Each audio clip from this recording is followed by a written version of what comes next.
Boa tarde, pessoal. Eu sou a professora Jéssica, professora de inglês do Colégio Elias Abrão de Honório Serpa e do Projeto Rondon, também de Honório Serpa. E essa é minha colega Prof. Lud. A gente está gravando esse vídeo, como eu já havia prometido, com a coparticipação de Jéssica, para a gente explicar um pouco sobre o livro Watchmen, que é a leitura obrigatória para os alunos do terceiro ano da informática e terceiro do médio. Essa apresentação mais formal é porque o vídeo vai ser postado no YouTube, então caso mais alguém resolva assistir, está aí. Esse projeto de leitura surgiu com a ideia da gente propor a valorização da leitura dos quadrinhos, porque há um preconceito popularmente conhecido de que o quadrinho é uma literatura infantil. E aí, realmente, a gente pode pensar que há essa vertente, que seriam os quadrinhos da Turma da Mônica, Chico Bento e afins, mas também há uma vertente que é uma escrita muito mais para adultos. E ainda dentro dessa vertente há várias divisões. Então, nós temos, por exemplo, romances históricos que podem ser escritos em quadrinhos.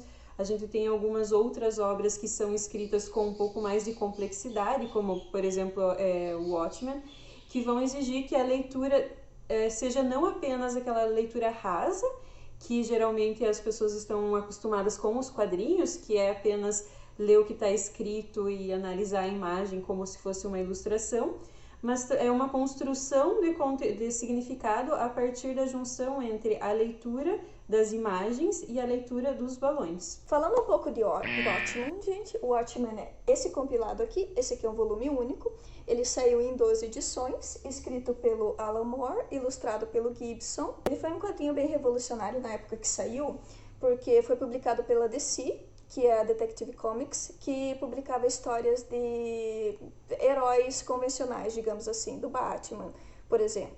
Então, quando o Watchmen saiu, ele deu uma quebrada nessa narrativa que o público estava acostumado, porque ele não mostra heróis convencionais, como a gente vai falar um pouquinho para vocês. A princípio, a gente precisa lembrar que a leitura que foi cobrada é apenas do volume 1. Então, inicialmente, essa obra foi publicada em 12 volumes, como a Jéssica já falou, e posteriormente ela foi compilada num volume único, que é esse que tem aqui. Mas para os alunos foi solicitado apenas a leitura do primeiro volume, porque é uma história bem complexa. E aí mesmo nesse primeiro volume, que tem 26 páginas de história em quadrinhos e mais algumas que é a história escrita em prosa, há muitos aspectos que precisam ser analisados. E a gente também não vai conseguir abordar todos os aspectos aqui, mas sim, foi solicitado alguns. A gente solicitou aos alunos que prestassem atenção em 5 características desse primeiro volume, que seriam os planos, as cores, o bottom do comediante, logo no começo aparece, o relógio e a personagem Rorschach.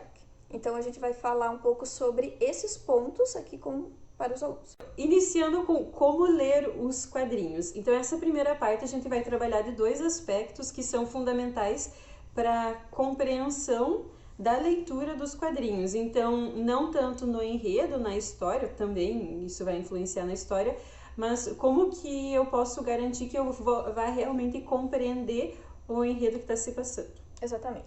Em Watchmen, é preciso se prestar bastante atenção nas cenas, como elas ocorrem, que sempre vai ter um primeiro plano, tem alguns personagens aqui, eles normalmente estarão maiores, e vai ter o segundo plano, que é atrás do quadro, onde tem personagens menores, onde a ação também ocorre e é preciso prestar atenção nessa ação, porque ela faz parte da história e vai ser importante lá na frente. Normalmente isso não acontecia antes nos quadrinhos, tinha o plano e o personagem, e era só isso que acontecia.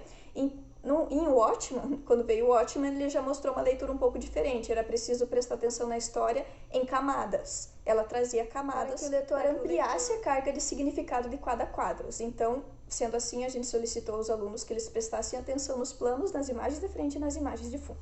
E aí é importante notar que geralmente a gente entende que a imagem da frente é importante, a imagem do fundo talvez ela esteja ali para preencher o quadro, para ser uma paisagem.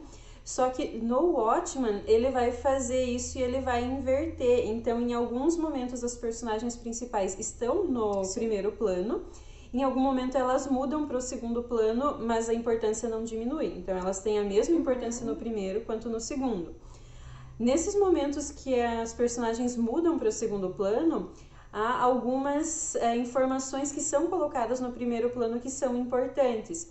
E essas informações variam entre jornais, um cartaz que foi afixado em algum lugar, pichações nos muros. Pichações nos muros, e às vezes alguma outra personagem que possa ter alguma relevância para a cena.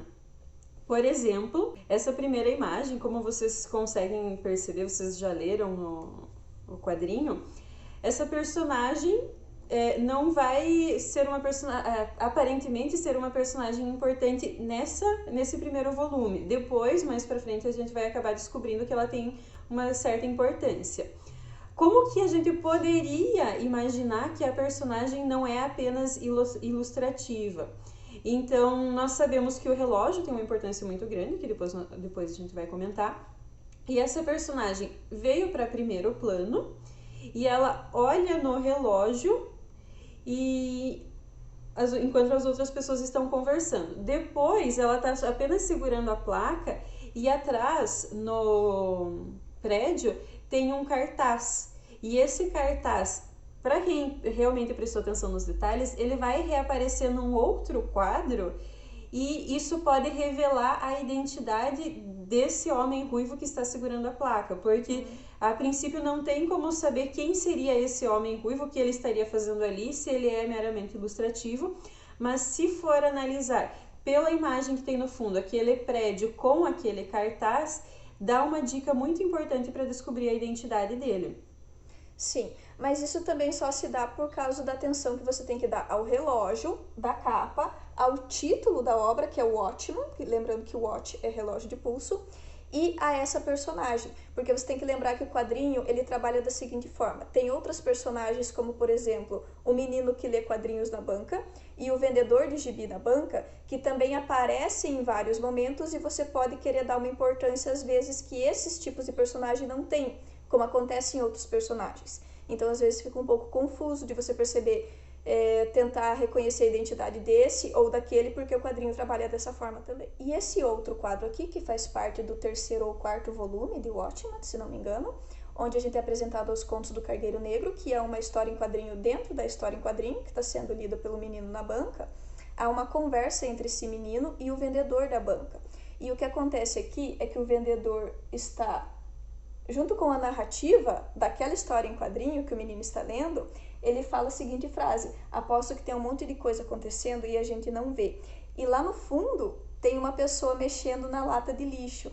Essa pessoa mexendo na lata de lixo é a revelação de um personagem que já foi apresentado, que também já foi revelado, só que foi revelado dessa mesma maneira sutil. E aí, já partindo então para a questão das cores, também como uma forma de leitura, o que a gente consegue analisar nesse primeiro é que tem um detalhe bem importante logo no começo, quando então a investigação sobre a morte do comediante, e a gente tem essa mudança de cenas. Então os quadrinhos, através das cores, eles né? são divididos, tem a cor que é predominante da cena, que são os detetives verificando, tentando descobrir o que aconteceu com o comediante, e o quadrinho predominantemente vermelho, que vai contar a história como se fosse num flashback.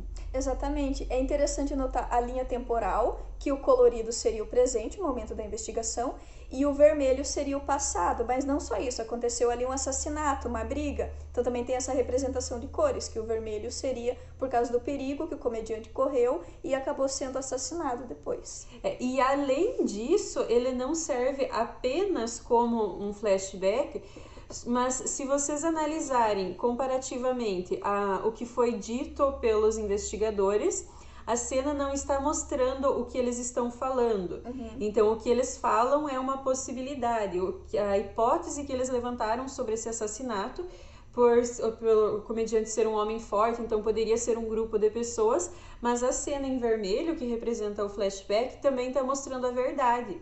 Então, o leitor tem uma possibilidade de conhecer a história antes mesmo que as personagens a conheçam. Exatamente. Então, é uma forma de você estar também participando da construção da história, mesmo que não saiba quem seja esse assassino, mas o leitor já sabe o que está acontecendo de verdade. Exatamente. E a forma da leitura, né? É como se o quadrinho estivesse falando: olha, aqui você me lê desse jeito, ok? A Partindo então agora para a análise de alguns dos elementos que vão ajudar a ampliar o significado da leitura. Então, até agora os dois pontos que a gente trabalhou seria para facilitar a leitura e conseguir compreender um pouco mais.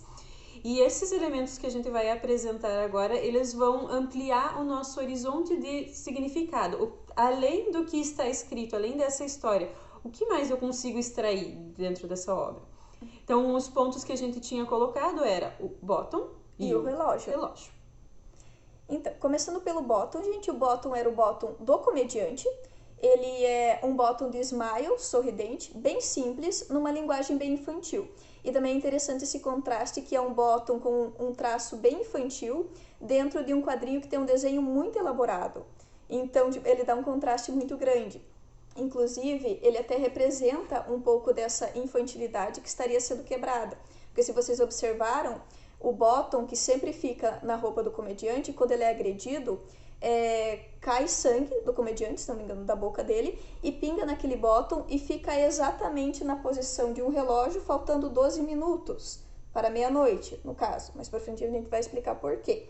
E esse bottom, que é recolhido depois pelo Rorschach, ele vai ter uma significação especial depois, porque ele era o bottom do comediante que foi assassinado, que representa também o formato do relógio e a gota de sangue, o ponteiro do relógio. E aí a gente precisa analisar que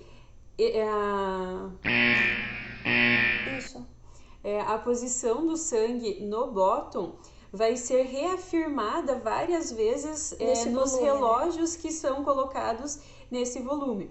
E é importante notar que nesse volume a posição do ponteiro está em 12 minutos, e nós temos o primeiro dos 12 volumes finais do Watchmen. Exatamente. Então, não é uma informação aleatória. Então, por que essa insistência nesse número 12, nesse momento agora? E aí a gente já entra na importância do relógio, que começa a partir do título. Então, o Watchmen, ele vai ser também os observadores, que aí vigilantes, os vigilantes que remetem, né, aos personagens, mas a gente também tem que pensar que ele é a palavra relógio traduzida. O watch é a palavra relógio traduzida. Isso, então seria mais ou menos homens relógio, né, que seriam os vigilantes. Só uma informação também, que são 12 minutos, primeiro dos 12 volumes, e a cada volume vai diminuindo um minuto. Então, no segundo volume já faltam 11 minutos para meia-noite, no terceiro volume faltam 10 minutos para meia-noite. E tem um porquê.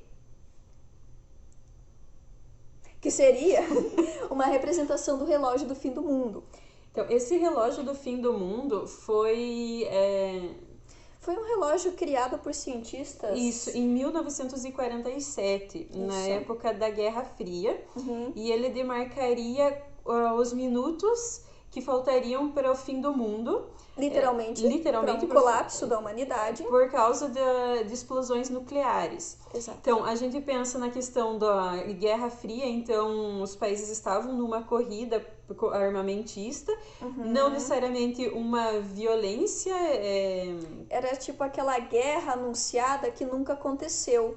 É como se ficasse só na ameaça, mas um país com medo de outro, porque eles estavam desenvolvendo bombas e eu ia era falar muito justamente perigoso. isso. Não estava acontecendo, mas poderia acontecer a qualquer momento, porque quando eles desenvolvem uma bomba atômica, significa que eles podem usá-la. Exato. Então, a partir do momento que eu tenho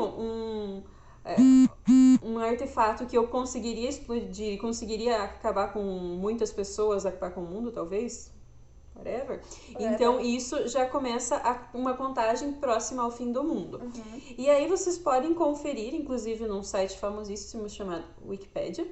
Ele traz todas as informações desde que esse relógio começou a ser contado, né? Então 1947, quanto tempo distante a gente estaria da meia-noite, em questão de minutos. Lembrando que a distância da meia-noite, em questão de minutos contada por esse relógio, seria a distância calculada pelos cientistas que a gente estaria a uma possível guerra e a um possível ataque nuclear. Então, seria até vários ataques nucleares. Então, quanto mais próximo está o ponteiro do relógio, mais perto de um ataque nuclear. E sim, eles estão falando de ataques nucleares, e o Watchmen também fala bastante disso. Mas, claro, mais pra frente, não nesse primeiro volume.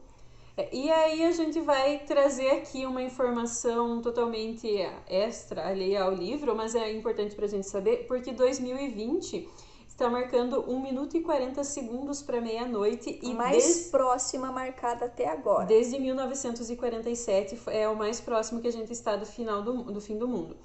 Porque, então, agora a gente deveria se preocupar com esse relógio do fim do mundo, e porque está chegando próximo da meia-noite. Então, a gente começou o ano já com uma possibilidade de Terceira Guerra Mundial, e é exatamente esse o ponto que está relacionado como um dos primeiros pontos para a gente ter se aproximado tanto da meia-noite, ou da possibilidade de um ataque nuclear, que é principalmente a tensão desses governantes que não estão sabendo lidar muito bem com negociações. Então, no começo do ano, os Estados Unidos tiveram uma negociação um pouco frágil com alguns países, inclusive com o Irã, e houve essa possibilidade. Depois disso, por mais que isso tenha diminuído, a gente ainda teve toda a questão do coronavírus, que também nos aproxima a uma possibilidade de final do mundo. Então, analisando desde 1947, que foi quando começou a ser contado, até hoje, esse é o ano que a gente está mais possível de terminar o mundo. Antes desse era só 2018, que estava 2 minutos do fim do mundo. Porque o que ocorre é que o relógio ele não se aproxima cada vez mais do fim do mundo.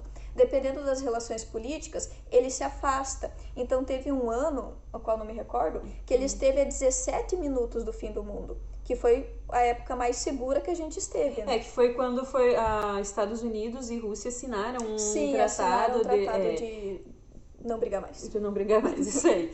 Mas agora já... Esse tratado, um tempo depois, ele já foi quebrado, eu acredito que em 2018, que foi quando a eleição do Trump. Quando ele se aproximou mais, 2 minutos, e agora a gente ainda diminuiu. Mas, continuando... Quer falar mais alguma coisa?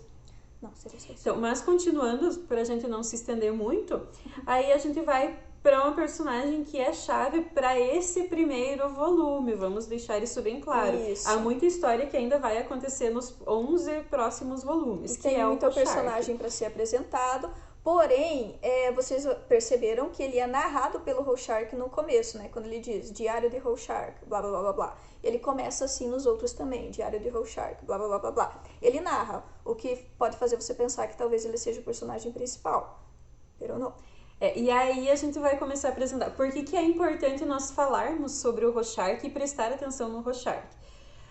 Nós temos uma tendência de torcer por quem conta a história. Então, nós acreditamos no Rorschach porque nós temos a visão que ele está contando dessa história. Quem seria esse Rorschach? Porque a gente também não consegue descobrir, na verdade, consegue descobrir quem ele é se prestar muito atenção nos detalhes. Até o ponto em que ele é revelado. Mas o interessante é você descobrir quem ele é antes desse ponto. Porque quando ele é revelado, o quadrinho fica assim, como assim? Mas quem é essa pessoa? Essa pessoa é quem você deveria ter prestado atenção um pouquinho antes. Porque ele está na sua cara o tempo inteiro. Isso. Então, claro que a gente não percebe. Então, são duas facetas. Você tá vendo essa pessoa fazendo tal atitude, você não imagina quem ela seja, e você também tem o Rorschach ali. Mas ele tá fazendo o quê? Ele tá vigiando. Ele é um Watchman. Ele está vigiando o tempo todo. Inclusive, o Rorschach é o único que nunca deixa de vigiar. Aparentemente. E aí já é outro ponto para vocês pensarem que a gente não vai falar. Até porque nós não chegamos a uma conclusão sobre isso, estávamos discutindo. Isso. Aí eu só queria falar como curiosidade que vocês perceberam que a máscara do Rorschach, ela muda de formato. Então foi inspirado nas placas de Rorschach, que são, sabe aqueles desenhos que os psiquiatras colocam no rosto do paciente? Fala assim, o que você vê aqui? Aí tem uma borboleta. Aí se ele tá querendo pegar o pica-pau, ele vai falar, estou vendo um pica-pau! Então, essas são chamadas placas de Rorschach. E o Rorschach usa uma máscara que vai mudando o formato. Então, aparentemente, você veria nele o que você quiser. Mais pra frente é revelado por que ele usa essa máscara e da onde que ele tirou aquela máscara que muda. Que aparentemente não faz sentido ali, né? E não é só um jogo de sombras, como pode parecer olhando, a gente pensa que é um jogo de sombras. São só as sombras que mudam. Não são. Não necessariamente. E dá pra pensar isso facilmente porque ele só anda no escuro, né? Ele veste a máscara e anda no escuro. Então, você não vê o Rorschach andando de dia. Mas você vê ele andando à noite. Isso aí. Para mais informações, consultem o restante dos volumes. Então, são todos volumes curtos e eu espero que vocês também não tenham pulado a parte final, porque a parte final é bem interessante pra gente já ir entrando na psicologia, talvez, desses, o primeiro que eram os Minutemen e depois que é o os livro, Watchmen. né? Que ele é comentado sobre o livro e você tem um pedaço do livro para você ler. Isso é incrível, gente. Você tem ali o livro que é comentado no livro para você ler o livro sobre qual o livro está falando. Isso aí, e aí, quem sabe, depois que vocês lerem, a gente possa se reunir para mais discussões e comentar sobre essas personagens. Isso. Por hoje é só, gente. Espero que vocês tenham gostado.